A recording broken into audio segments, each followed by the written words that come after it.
Okay, everyone, the Celtic Way Weekly, episode number 5. Anything happening today, John? Much we can discuss? What would you think?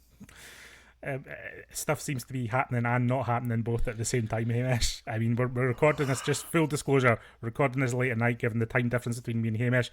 What has just happened in the last 10 minutes, Hamish? Celtic have announced a player a day after the close of the transfer window. That's where we are at. Like, this is a new low. Like, I know that's a thing people are saying, but genuinely, if you look at it in terms of actually announcing a player a day after the window closes as a free agent, we've not done that before, really, have we? I certainly can't remember. Certainly not for like a key position. I mean, you're talking Ian Atchell probably coming in to be your starting striker, which is maybe a bit of a thought. I know I don't want to put you in it, but I know you were kind of mentioning you're not massively in on Ian Atchell, and yeah, tell No. us a bit about that. Yeah, I'm not. I'm not, frankly, and I don't know if this is just me building myself up into a frenzy over the last few days, and I'm just this deal and is emblematic of my feelings on the transfer window as a whole.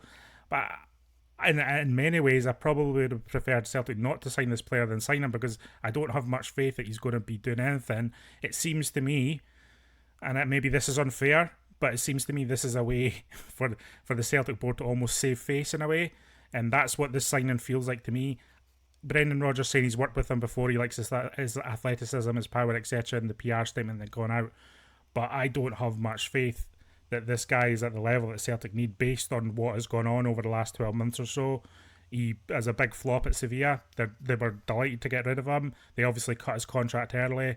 He did nothing. Well, first of all, he's already rejected Celtic this year. He rejected Celtic in January to sign for Middlesbrough, where he made 15 appearances and scored 1 goal and was derided by their support as well. So suddenly we're supposed to look at this guy as someone who's going to lead Celtic's forward line for the coming season.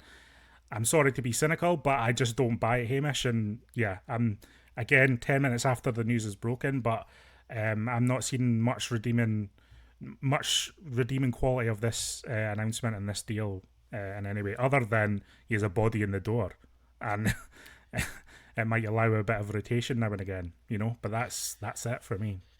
Yeah, I mean, I always try and find the positives in any new signing. I'm struggling a little bit with this one. I know he came through and did pretty well initially in his career at Manchester City. I think I'm right in saying he scored against us in the Champions League, and then moved to Leicester City, and I think was mainly second choice to Jamie Vardy throughout his time there. But I was reading he did go through like a pretty impressive period, maybe 10 or so matches where I think he had about 10 goals in 10 matches, or it was maybe even like 15 and 15, something crazy like that. But I think apart from that, it's been a kind of disappointing career generally.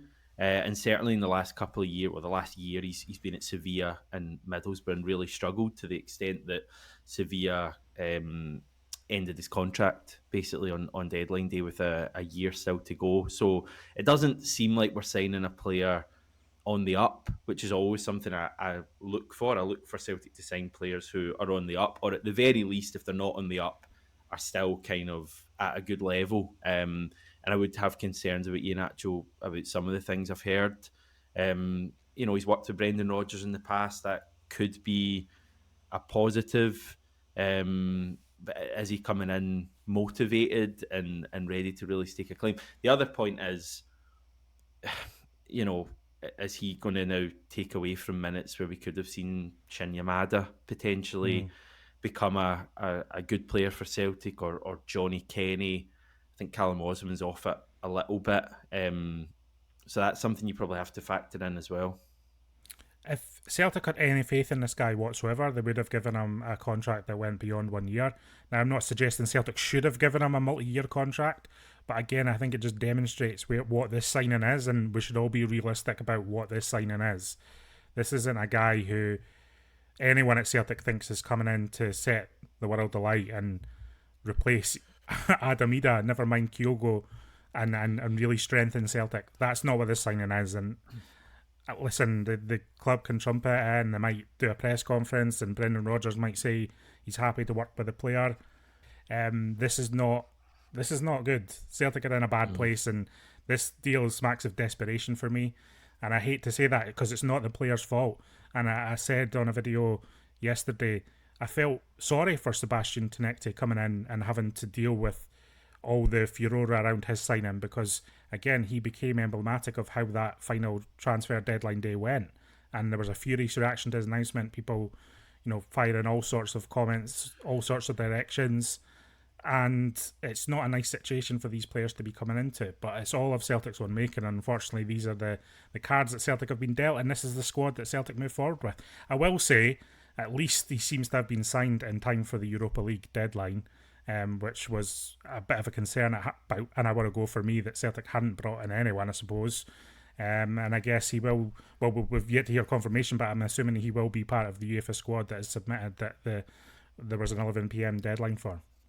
I think you're right. I think it will be put across by the club and probably by Brendan Rodgers when we next hear from him as, someone he's worked with in the past, someone who has Premier League experience. But you do honestly question, and you can say this for a lot of things this summer, with Celtic, is this the best we could have done? Surely if you're any sort of efficient club, you have like a list of targets there and you just move down the targets. And I know one of the issues is leaving it right till the end and kind of going all in on Kasper Dolberg. When that doesn't happen, you're sent into scramble mode, and that's what we saw on deadline day with all of the various links with players. Celtic were scrambling, but surely you have like a better list of players earlier on in the window that if one doesn't happen, you just move down the list and you keep going, and then hopefully eventually you get a player in who you want. It just feels like it's been just a total disaster in every aspect. But that's what we're going to talk about. Good to have you with us, everyone. Appreciate it. We're straight into the chat today. Squad depth stuff. Yeah. Do you want to take a wee look at that? It's I posted a similar thing online, and as expected, the reaction hasn't been particularly great. Yeah, and listen, this is what Celtic, as I just said, this is what Celtic are working with now, and this is the team that supporters will have to get behind, and this is the team that Brendan Rodgers has to find answers for, and I have to stress that. Brendan Rodgers has to find a way to work with this squad, whether that's changing a formation, whether that's trying different personnel in different positions. Brendan Rodgers needs to find something here that makes this Celtic squad function in a way that we saw it in spells last season. Maybe not quite hitting the heights of last season. Maybe that's a little bit unrealistic, but literally functioning as a proper football team that can create chances and punish opposition teams, which, frankly, we've seen very little of in the opening stages of this season. And listen, what I would say, there's 30 players here, Hamish, and I guess what my point is as well, that 6 players drop out of this in terms of the European squad, with the caveat of Colby Donovan's included on list B, so that's not really a factor. But I guess you have to take around 5 players out of this when you're considering the European squad, because Celtic no longer have 8 homegrown players, and yeah, that's how that's working. So who's dropping out here? Obviously, you take Jota off, you take probably Callum Osmond off, you take Inamura off. Yeah. Who else is dropping out here? So we've only got 7 homegrown now, so our squad has to be reduced accordingly. So we can only name a squad of 24 for this Europa League campaign. Yeah, I mean it's going to be interesting. I think you need to have 3 goalkeepers on there. I think potentially one of the centre backs, maybe. I don't know. Does Austin Trusty, who I think is probably the least fancied. But I mean, what's going on with Jemai Simpson-Pusey? That's something we can maybe come on and talk about. Do you go with all of the midfielders? Paulo Bernardo's kind of bottom of that list at the moment. Yeah. And wouldn't that be shocking? It would be. I mean, it wouldn't be surprising, but like if you think about when Paulo Bernardo signed after his loan spell, if you think a year later that there's a possibility he might not make Celtic's European squad. Again, that just shows that Celtic's balance over the last 12 years has gone completely out of whack. Yeah, I mean, just the balance of this squad as well. It's a very obvious thing to say, but so many left-sided players. And we're kind of been told, I thought it was notable that in both announcements of our 2 new wingers, Balikwisha and Tenecte, there was a very early comment from Brendan Rodgers about players being able to operate on both flanks. And I know maybe not necessarily Brendan Rodgers actually says that. The way these things work, it might be a quote that's run past him or whatever, but it's still his name that's on there.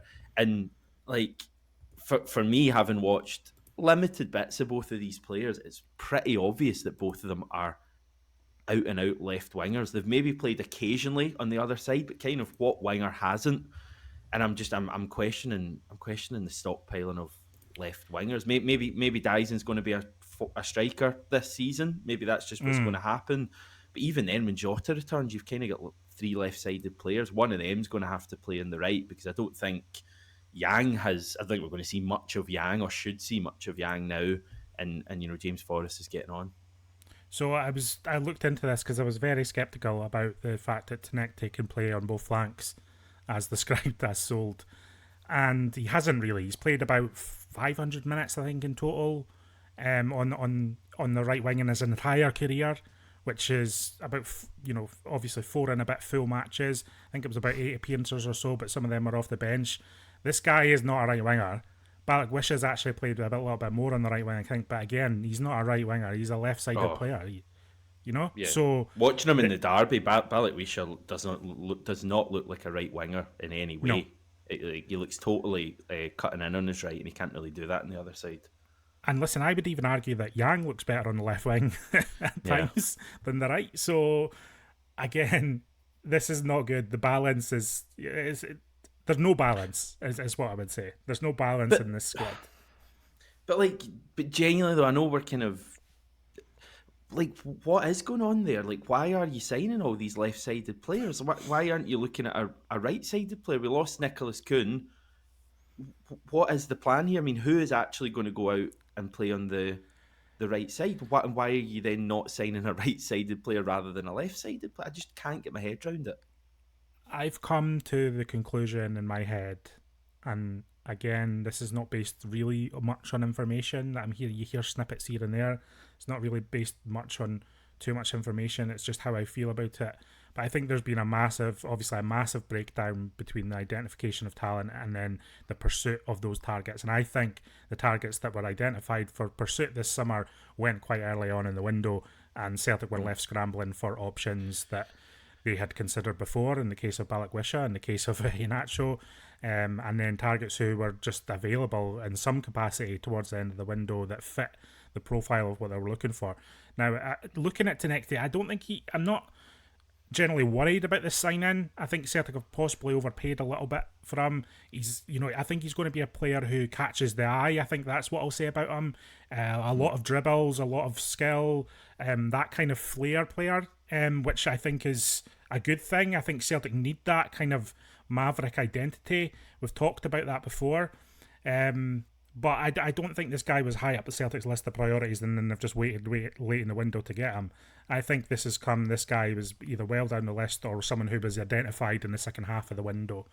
And essentially what I'm trying to say to you, Hamish, is we're asking what was the plan, and I think my conclusion is that in the last 4 weeks of the window, there was no plan. There was no plan. There's been a scramble for weeks at Celtic, and it all manifested itself in one depressing 24-hour period that we've all just gone through. And I think that's the reality, and that's why the squad looks imbalanced, and that's why the squad looks put together on the back of a fag packet, because essentially it has been. Because I'm just, when you were talking there, I was thinking there was a report, I think early August, about Paul Tisdale scouting a Swedish centre half at Victor Eriksson, his name was, for Hammarby. Quite possibly wasn't looking at him after all. It was probably Tenekte at that stage, wasn't it? Which would suggest, you're in August and you're probably taking your first proper look at him in the flesh.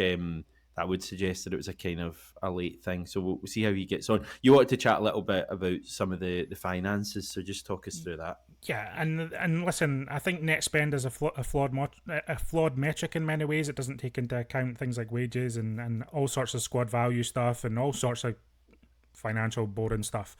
But I think what net spend is it gives you a fair indication of intent, and I think over a number of years gives you an idea of what the so-called strategy that we think maybe wasn't a strategy this summer plays out. So this summer, Celtic, by my reckoning, have spent about 13 or 14 million pounds, and they've taken in about 27 or 28 million pounds. So that's the, a 14 million pound profit on transfers, which from the board's perspective, they're looking at it. They've not qualified for the Champions League, and listen, I know everyone. The reason we haven't qualified for the Champions League is because Celtic didn't strengthen the squad, but that money covers part of that. Yeah. But traditionally, over the last 10 years or so, Celtic have brought in more money than they've spent, which, again, I think net spend is it's not. You want to make a profit in your transfers. You want Celtic to have a profitable transfer model. That's not in doubt. But I think when you have glaring deficiencies in the squad, that's when it becomes a problem and an issue. And I think when you look at the cash and bank, which we can see here, it's grown massively over the last few years because Celtic have been riding the coattails of UEFA money, etc., etc. It was 77 million in the financial year ending 2024. I think in the last interim report in February, it had gone down to around 63 million pounds, but I'm expecting that to have increased again for the entire financial year ending 2025, which will be released in a couple of weeks or so. So Celtic have a lot of money in the bank. Like, this is stuff that people know, but I'm just underlining that when you are making profit on transfers and you have a massive cash balance and you have deficiencies in the squad, that's a formula to me that just doesn't compute and add up to anything like something that makes sense. And I think the mitigating factor in all this is we know that money doesn't go as far in football now as much as it used to.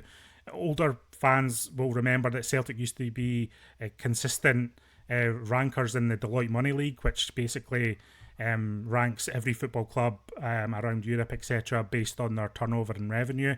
I think in 2007 were the last time Celtic were in it with a £75 million turnover. They were 17th in the table. And in the numbers here, which go up to 2023, Celtic's turnover that year was £120 million, but that was a full £100 million below 20th place. So Celtic are just not in the realm of football wealth that they used to be. What's happened is that, as we know, TV revenue has ballooned in leagues across Europe, and it hasn't. And the only reason Celtic's revenue has really increased in the last 5 years is because, as I say, they've been part of this UEFA boom as their TV deals expanded too. But yeah, this is the realm Celtic are operating in. But it's not an excuse. And I know you've been looking at some of Celtic's European competitors this year, specifically Feyenoord, etc. And in comparison to clubs like that, Celtic seem miles off it, despite them operating in a similar financial, realm. Yeah, I mean, that's the thing I was going to say. Feyenoord, Club Brugge are one that people talk about, PSV Eindhoven, even Union Saint-Gilloise, who I think are in the Champions League this year, potentially for the first time. These are clubs, in the case of kind of Union, I know they're slightly different, much smaller budgets than Celtic, but they just appear to be far more modern with us and far more up with what is required and the methods needed to be successful in the European stage. We seem so dated in everything that we do. But yeah, I know we kind of both of us wanted to focus on Feyenoord first of all. So tell us about this first. Yeah, so in the case of Feyenoord, I think it's a fair direct comparison. You can't compare Celtic to Roma. Roma have a turnover of about £220 million. They're in a different league financially. Feyenoord are operating in the same kind of realm. I think their last reported revenue for the 2024 financial year was £110 million, which is actually below Celtic. But what they do, they have an aggressive player trading model, and they sell big and they buy big. And again, there's reasons for that. I think buying from Eredivisie is essentially more fashionable for a lot of clubs than buying from the Scottish Premiership, for example. But this summer, for example, across a month from July into early August, they sold 3 players for about £70 million or so. They sold Antonio Malambo to Brentford for about £17.5 million, David Hanko to Atletico Madrid for £26 million, and Igor Pakshaw to Marseille for around £26 million as well. But what they've done this summer, they've spent £50 million in the opposite direction. And so they're also making a profit on their player trading this summer, but they're investing much more into the players that are coming in. So if they spent a lot of money on Sam Stein, who is a much hyped talent in the Netherlands at the moment. They paid about £9 million for him. They paid £9 million for Gonçalo Borges from Porto, a winger, and so they are just really putting that money right back into that team. And I think that's the key difference, isn't it? You know, that's what we want Celtic to do. We want Celtic to sell for big money, but we want Celtic to have people lined up to then immediately restock your squad. And again, I have to underline, Feyenoord were also knocked out of Champions League qualifying this summer, everyone. It was in the tougher league route, but they were still knocked out at the hands of Fenerbahce. So even if you're aggressive and you're agile in the market, it doesn't guarantee anything, but it surely puts you in a better position going into the season than the state that Celtic are in. For example, Feyenoord's squad's looking much more talented at the moment than Celtic's at the moment, which is, again, depending on your consideration and how much weight you put on different factors, given that the revenue is in a similar ballpark, I think that's pretty damning of the people in charge of Celtic. I get they went out of Champions League qualifying, losing to, was it Fenerbahce that you said? That is in a different world to what happened to us. Like that can happen. Fenerbahce spend big money. It's the non-champions route.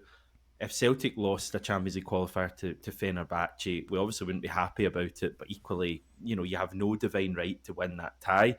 To be fair, you don't have any divine right to win any tie, and that does show in the Kairat tie. But equally, losing to Kairat is just so different to what's happened there. And I guarantee the interesting thing here is Feyenoord, they've actually, so you mentioned 3 players there. I'm looking at their figures here. They actually sold another guy, Killendishi Hartman, to Burnley for €12 million. So that's 4 pretty major sales from their point of view, from our point of view, in a summer. But they've kind of, without having all the positions here, it looks like they've probably replaced all of those players and a bit more.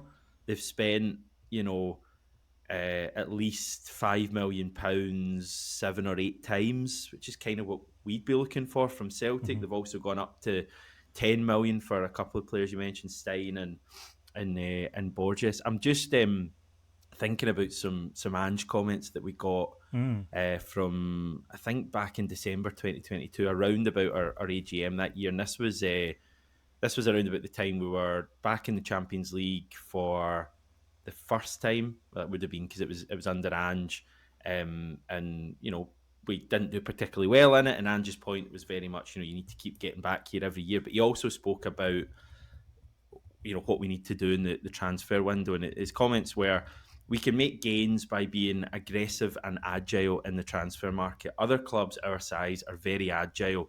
Every couple of years they're regenerating, and we need to maximise the greatest amount of revenue in the club. We need to push forward aggressively over the next 2 to 3 years and keep growing. Our approach has to be aggressive.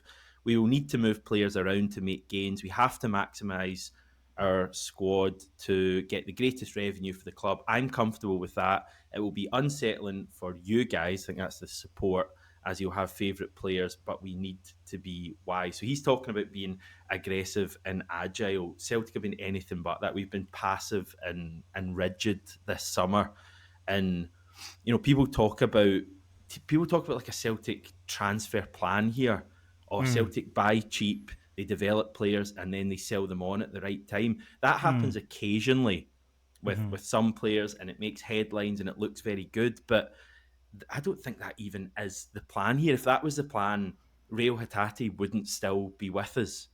Daizen Maeda would probably have been sold this summer because that was the time to do it. Now, I know that's tough. The prospect to me, as fans, we don't necessarily want that. We don't want to be losing players like Hatate, Maeda, and that's what Ange is touching on there. I guarantee Feyenoord didn't want to lose Hanko and all of these other players. But our plan at the moment is almost like sign players, develop them, and then sell them on when they start to show some sort of discontent, like Nicholas Kuhn, like Kyogo Furuhashi. It's not, you know what I mean? It's not sign them, develop them, and sell them at the right time. It's just kind of wait until they start to show some sort of discontent. So you just know Feyenoord have a much better system in place than us. That's the big thing for me. Like if we were to sell Dyson or Rayo this summer, I'd have absolutely no faith in us replacing them well. That's the big issue. The frustrating thing is that Celtic from time to time have done it. I mean, I think they sold Kieran Tierney at the right time. I think they sold Matt O'Reilly at the right time. They can do it, but I just don't think they're doing it consistently enough, or they don't have enough countermeasures in place to be able to move in that agile way that Ange is talking about. And Brendan Rodgers has made similar comments before. And actually, and I guess what I'm also trying to get at is, if anyone's watched this weekly show for the last 5 weeks or so, I hope it comes across that we're not moaning for moaning's sake, but that we're trying to figure out alternative ways forward for Celtic. And I'm increasingly of the opinion that Celtic badly need some sort of sporting director or director of football in place, whatever you want to call it, who has executive power both in the financial and football side of Celtic, and is more aligned with the board rather than being a go-between, just a pure go-between and almost a fall guy in these situations, because I have no doubt that over the coming weeks, I mean, I would be very surprised if Paul Tisdale is not the fall guy for all of this, frankly. Yeah. And you know what's also very, very interesting is that when Brendan Rodgers was manager of Leicester City, Celtic were thinking about putting a director of football in place at the time. You remember all the furore after Neil Lennon. There was all sorts of rumours about people coming in, David Webb, the guy at Juventus, Fergal Harkin, and all that kind of chat. Brendan Rodgers was asked about this at a Leicester press conference, and this is what Brendan Rodgers had to say about a sporting director. He said, at the highest level in particular, it's a role which is very important. I think in the modern game, it's absolutely critical to have that. Obviously, the manager has to be able to bring in players he wants because he's accountable for what happens on the pitch. But I'm pretty sure that's something Celtic may be looking at. Celtic don't have that in place now.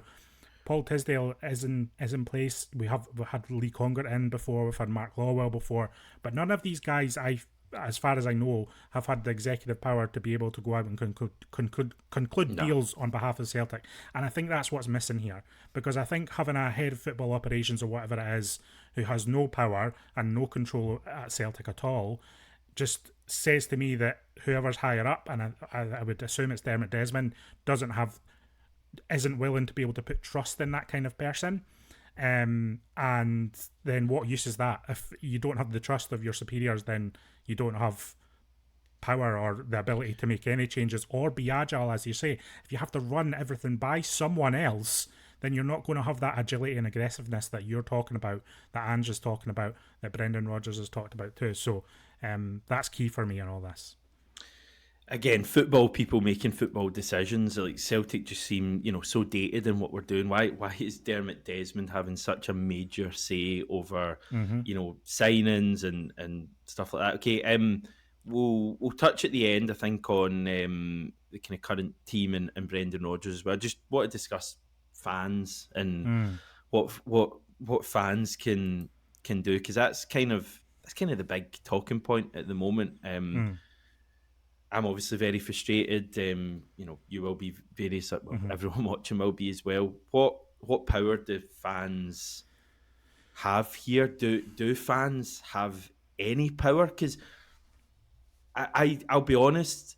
I do doubt it a little bit. I look at the Celtic boardroom and Dermot Desmond, and as we've covered before, he's got this kind of attitude of being criticised, it being unfair that he's being criticised. He's not lauded when things go well, but being criticised when things turn badly. He's got a bit of a chip in his shoulder with that stuff, I think. Can fans force any sort of change here at Celtic? And if so, what change should we be looking at? Yeah, good. Yeah, it's a really good question. Good talking points that get me thinking immediately. I consider myself an idealistic man over the years. Over time, I've always believed in the power of change from people who aren't as advantaged in society as others. I think change can come from individuals. Change can come from organised blocks of supporters, and that's what I would say. I think if there's some sort of organised campaign here, then I think it could be a good thing to at least get conversations started that Celtic need to be having. But I'm also tinged with this kind of futility in the sense of we know what Dermot Desmond's stance on all of this is. We covered it well a few weeks ago. We know he owns 34% of the club, but he has effective control of over 50, given proxies and various machinations. So tangible change in the short term, I think, is unrealistic. But what I think Celtic fans can do and be better at is be more organised in the message that they present to the board. There's a lot of fractured organisations, there's different fan groups at the moment, all kind of putting across their own viewpoint. I think something needs to be a little bit more unified on that. Now, what I would say about that as well, though, is I've heard a lot of this over, I'm sure you have as well, Hamish, in your comments on your channel, etc., etc. People saying the podcast should be getting together, everyone should be getting together and doing it. This isn't something for the podcast to be able to do because, first of all, I think people on podcasts speak for themselves and themselves only, and that's key. That's a key part of this. I don't speak for any fans, and I've never wanted to or really considered myself as doing that. But I also think it needs to be different people who aren't podcasters, essentially, people who don't have something to promote. Now, I'm not saying we're in it for the wrong reasons or whatever, but it would just, the perception would be if all the podcasters got together and started trying to be agents of change, the inevitable accusations would become that they're trying to be self-serving and promote their own thing. Whatever campaign emerges from this moment, whatever movement emerges from this moment has to have the credibility that it's entirely for the benefit of Celtic and Celtic only. And I think that's really, really key. And so it needs to be supporters associations, it needs to be groups like the Green Brigade, it needs to be different groups like these guys. And they need to get together. Now, my understanding is that I think an attempt at some kind of unified fan group was attempted last year at some point, but that it kind of fell away. But I'm hoping that people can get together, a regular block of fans can get together and put their minds together of what they can do here. And it needs to be measured, I think. And this will frustrate some people too by what I'm saying because they'll think I'm sitting on the fence too much. It needs to be measured, it needs to be clear and objective, and it needs to be consistent over a period of time. It can't just be forgotten when Celtic beat Braga at home in the Europa League. This needs to continue for a long time, and if you want a consistent voice to come through, then there needs to be an organisation that provides it. It's essentially what I'm saying, and I know this is a long-winded answer to what you're saying. The short answer is no, I don't think tangible change is realistic anytime soon, but I think in the long term conversations can be had, but it needs to come from the grassroots of the support, the people who are going to away games every single week, the people who are going to home matches every single week, and they need to come together. The Celtic supporters buses need to come together, the groups need to come together. There needs to be a uniting of the clans, if you will, against what's going on here, I think. And again, it's not for me to say, it's not for me to dictate and tell people what to do, but I would love to see some unity within the Celtic support sometime soon that gets across a consistent message. Yeah, because my concern, you hit on it there, would be, if things do turn out all right this season and we do start winning and we're doing all right in the league, does this kind of stuff just passes by again? Like it kind of did after the 2021 season, and that's in no way is that a criticism of the Celtic support. I was the epitome of that fan. During that 2021 season was so frustrated with everything that was going on at the club, on and off the pitch. Don't need to go into all of that. And then Ange Postecoglou arrives at the club. And the power of Ange takes us all forward, and immediately, we felt really part of something. We felt like we were growing in that, and we quite simply went from the worst season I've ever had following Celtic to the best season I've ever had Celtic, from one year to the next. And maybe it was only natural that we kind of, I don't think, forgot about those grievances we had with the way Celtic were being run, but we kind of put them to the side because what we were seeing on the pitch was a lot better. That would be my concern here. Is this different this time? Is there kind of enough of a sustained feeling of frustration here for something to actually, continue? What I think is really important throughout all this as well is that whatever message gets out there and whatever protests happen, if protests do happen or whatever, it needs to be something that can't be easily discounted as just noise or nonsense or, fences getting thrown and all that garbage. It needs to be something that is measured and reasonable. And again, like I say, consistent. It needs to be something that they can't bat away easily, is what I'm saying. It needs to make sense. It needs to be from a common sense position. And I actually think the statement that was made by the affiliation of registered Celtic supporters clubs was very good. It was a very good statement, and actually, I think not many people would disagree with it. And it needs, this is what I'm talking about in the sense of the message that is presented needs to be something that the majority agree with. It can't be this fractured thing. And I would be very happy to see a similar message of this sort be disseminated amongst different fan groups, whether they want to put it in their own wording or not. And they're not, what they're not doing here, and again, this might frustrate some people. They're not calling for, they're not saying Celtic sack Michael Nicholson now, and maybe statements will come to that at some point down the line. What they're saying is Michael Nicholson has to provide a clear and direct explanation to supporters and shareholders, outlining the club's long-term vision, its commitment to genuine football ambition, and the rationale behind the lack of visible progress in this summer's transfer window. At a time when decisive leadership is needed, continued silence only deepens frustration. Celtic's support demands transparency, accountability, and a plan that reflects both the aspirations of our fan base and the full potential of Celtic Football Club. That's a fantastic statement to make. Now, if that statement had said Michael Nicholson needs to be sacked, Michael Nicholson needs to go, we need to get these guys out the boardroom, the Celtic board would just look at it and go, that's nonsense, that's garbage, that's ranting and raving. We don't need ranting and raving in this moment. We need these clear messages that there's a tangible objective here, and it's to get Michael Nicholson to speak to the Celtic support about what's going on at Celtic, and I think that's a really good first step. So baby steps, almost, just kind of gradually work. I mean, what do you think Celtic's response to that will be? I mean, I just, that would be my thing. I have doubts over.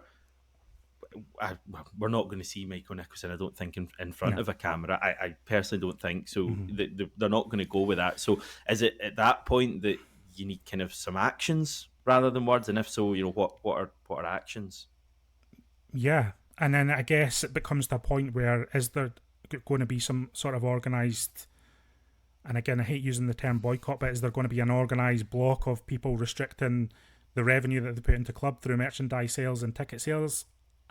I don't know if that's going to happen, but it's not something I would be surprised to see happen. I think it would take a lot of organisation, and what I would say is those kind of actions without organisation, I think, won't really make too much of a difference. For instance, I'm hearing a lot of people saying they're coming out of the home cup ticket scheme, and if that is your personal decision to do that, I fully appreciate it and I get where you're coming from. But I think for something like that to have a true effect, that needs to be in an organised fashion, and it needs to be done in a way that really makes a statement, and again is backed by clear aims of why people are doing it, rather than just being taken as apathy. I think that's the worst thing that can happen here, is that Celtic or anyone makes an assumption that because ticket sales are lower or the attendances are lower, that it's apathy and not an element of protest. It needs to be seen as meeting some sort of objective as far as I'm concerned. What I would say throughout all this, and I know I've been speaking for a long time, so I apologise, Hamish, but what I would underline is, regardless of what your personal decision is, the power of the Celtic support is financial. Matchday revenue is just under half of the club's entire revenue when it gets Champions League money. When Celtic do not get Champions League money, it is over half of the revenue that Celtic make, and this is key. I think when you take into account merchandising and retail sales, Celtic fan kind of influx of cash into the club on a yearly basis extends beyond £60 million. And that is the power of the Celtic support, and that's what I'm talking about. If there was some sort of organised campaign of this, then I think it would make a statement. Do I want to see an organised campaign of revenue coming out of Celtic? Not really. To be frank with you, on a personal basis, I think that does harm to the club. I would understand why it would happen, and I would back people's right to do it, but I don't want Celtic to be earning less money, because I think it makes Celtic even less competitive in the wider footballing sphere. But I have to say that the power is there to do that if people find a way to organise around that. I think the board are making us less competitive in the kind of wider sphere. And I think, for a lot of fans have reached that point where you just kind of feel like you've been taken as a mug at times, to be honest, when you put so much into the club, both financially and in terms of your kind of commitment and whatever, and just doesn't feel like that's been backed. It just, and you have other people look at the situation at Celtic. Oh, you're top of the league. You've won this many league titles.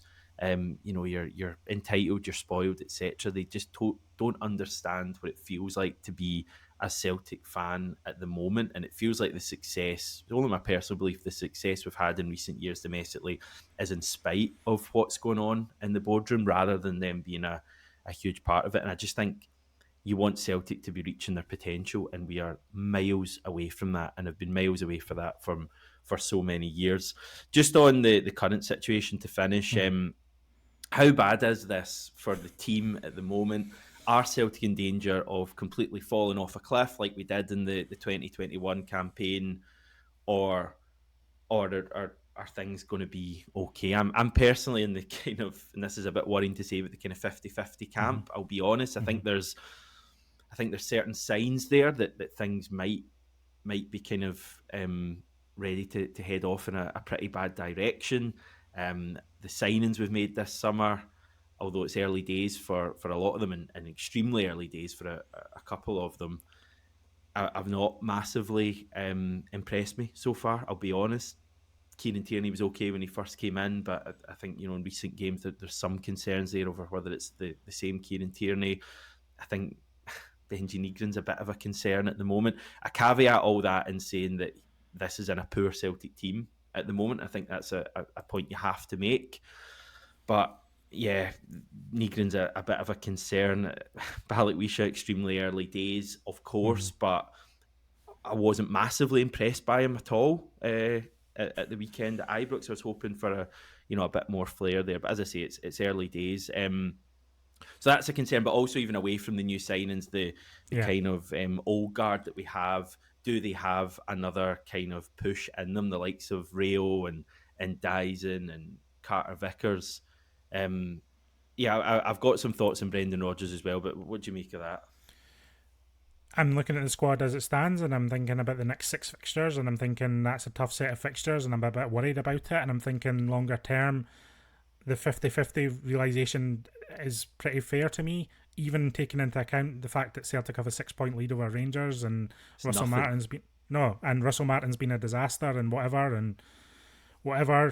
um, I'm looking at it and thinking across an entire campaign where the schedule gets heavier.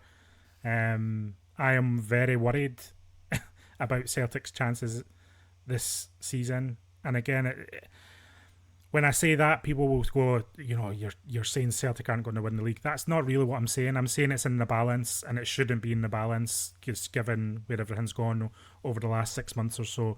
Celtic should be in a position of really firm footing. But I can't deny I'm really worried that Celtic are letting. Essentially, they've brought a title race to their front door. And that's what we're in now. And I've said this before, but every game is a battle now, and that's the way Celtic need to take it, and that's the way the players need to take it. Brendan Rodgers needs to forge that mentality within them. If Celtic have to win games 1-0 by an 87th minute winner for the next 3 months, that is what they need to do. But they need to find a way to do that, and win consistently, and win in a way where it's gives some sort of hope for the future. But I'm with you, Hamish. I think 50-50 is a really good shout. I think anyone predicting that Celtic will definitely win the league this year is dreaming. I think anyone saying Celtic will definitely lose the league this year, that's a little bit pessimistic. And so, yeah, I fall in the middle too. You mentioned Brendan Rodgers finding an edge or a spark there. Mm. That's a big thing for me. I think Brendan Rodgers is still our best chance of keeping this on track. He's done that previously. He did it a couple of times in his first spell at the club, when people talk about his first spell at the club as being this kind of serene period where everything went perfectly. There was some tough moments in there as well, where he managed to get over really disappointing results and kind of steady the ship through choppy waters. None more so than his first season when he came back to the club. Things were really bleak a couple of times there, and he managed to get us through that. I think he did that by finding a bit of an edge. He had a bit of an axe to grind with the media, and I think the fan base, to be honest, as well. And we've all heard the clips or seen the clips from those kind of behind the scenes things Celtic do. He mentions that pretty obviously before games in no uncertain terms to the players. I remember the one from last season that came out where he was talking about, people think this is it's easy to win the league going go and it's not easy. We know the effort you put in, go and show it, and it worked. I think that was at Tannadice. He needs to find an edge from somewhere. And I don't know exactly how he does it. I think it's difficult because it feels to me like a number of those players in the squad are really struggling for motivation at the moment. Maybe you get a kind of edge by having more competition in the squad, and I guess some of the signings we've made, Tenekte, Balikwisha, Iheanacho, will maybe provide a bit of that in the front line. So hopefully that's a kind of positive there. Does he talk about? Does he kind of almost talk about the board putting the squad in a tough position and saying, go and show them, go and Yeah. prove how good you are? Do we act as, this is a really risky one, but I'm just kind of brainstorming. Do we put it out as kind of some sort of final push for this squad? You want to go out as Are winners, you and even are you for going to use the himself, term? possibly. Are you going to use the band term, Hamish? Are you going to use the term "the last dance"? Is that what you're getting at? Well, No, it's but kind of yeah. hinting that way. No, I totally get what you mean, and that motivation is going to be key. And the strength of Brendan Rodgers at times over the years has been finding that motivation, that motivational edge in his players. He's done it before, so I wouldn't be surprised if he did it again. I am Yeah. worried that Brendan Rodgers has lost his own personal motivation, and that could transfer onto the players. He's even talked about that. He said, "If I let my frustration show, it will rub off on the players." The problem here is I feel like Brendan Rodgers been massively undermined. I feel like Callum McGregor's been massively undermined. I feel like naturally, I think morale in the squad will be low. I think if you look at the way the club have treated Yang this summer and the way Yeah. they treated Adam Eder to an extent before he confirmed his move to Swansea, I don't think that sits well with the players at Lennoxtown, and I wouldn't be surprised if that has hurt morale within the group as well. And I don't think the board and whoever are the type of people to be making trips to Lennoxtown and having a kind of clear the air meeting. I don't think that's the style of the Celtic board at all. So they're going to have to find it within the group. I think the route of show everyone that you are a squad that's capable of being winners, I think is a good route to go down. I'm not a motivational speaker, but if it was me, I would be trying to find that fire and I would go and prove them wrong. Like you're not playing for the board, you're not playing for management, you're playing for your own personal sporting achievement, but also the supporters as well. And I know that's cheesy and I know it's cliched. How much do modern football players really play for supporters? But find something within that because it's really needed. I think if Celtic go forward and this just kind of drifts and Brendan Rodgers is given the same kind of answers and looking like a pretty I hate saying like a pretty demoralised figure in front of the media, I don't think it's going to work, frankly. And that's where the worry comes from too, is that is Brendan Rodgers motivated to do this job? And I'm not blaming him if he isn't. If it was me, I wouldn't be. And I guess it'll be to his credit if he does find what you're talking about.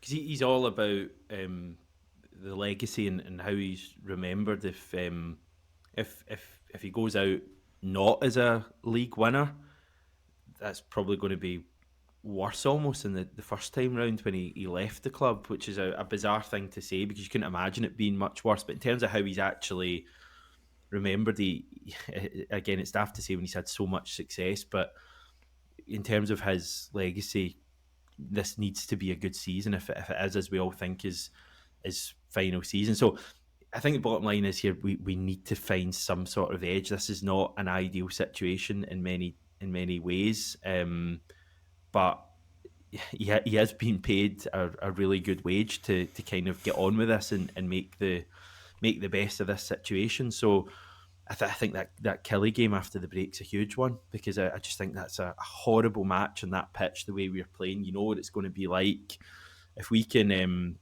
If we come out and really struggle in that game and drop points and maybe the gap goes down to 4, I think it just becomes a bit of a, it really becomes a massive concern. But equally, if you come out, the international break, I think is a great time for it, to be honest. Don't often say that. Come out and win that game comfortably, then maybe, just maybe, we can kind of move on and find something. I totally agree, and I think we'll see a lot in the performance at Kilmarnock that will tell us which way things have gone behind the scenes in the coming fortnight, I suppose. And what I would say to Brendan Rodgers is, if he has lost that motivation, and this is what I'm about to say is extreme, and people won't agree with me, but if he has lost that motivation, it would be a stronger point and a stronger way to go to just burn it all down and just go, just literally do scorched earth and just go, no, Yeah. I'm away. This is why I'm away. This is Celtic are in a shambles. Something needs to change. That might send a stronger mess. That would be better than going through the motions. So, but ideally, Brendan Rodgers finds it within himself to find something about something to work with here and move forward positively. If he feels like he can't do that, then he needs to do the scorched earth route. I don't think that's very likely, but I'm just presenting it as an alternative to just, as I say, the worst thing that could happen in this situation is apathy. If Brendan Rodgers is apathetic about Celtic over the next few months, that's something I do not want to see. So he either needs to find the spark that we're talking about, or he needs to go, like, that's it, I'm away. And I don't think he's going to do that, everyone. That's not what I think is going to happen. But I think those are the two options. The middle option, I'm talking about these compromise options for the support, but the middle option for Brendan Rodgers is not the one that he can really afford to take, and Celtic can't afford him to take that either. Positives are we don't need to talk about transfers again for 5 months or something like that. January's going to be fun. Can't wait for that show. Anything else, John, before we head off? I think that's it. I've talked a lot about the transfer window over the last few days, and I am too glad to just put it in the rear view mirror for a wee bit. Obviously, we're going to talk about the big issues going forward, but a hellish summer, and Celtic need to improve massively across the board.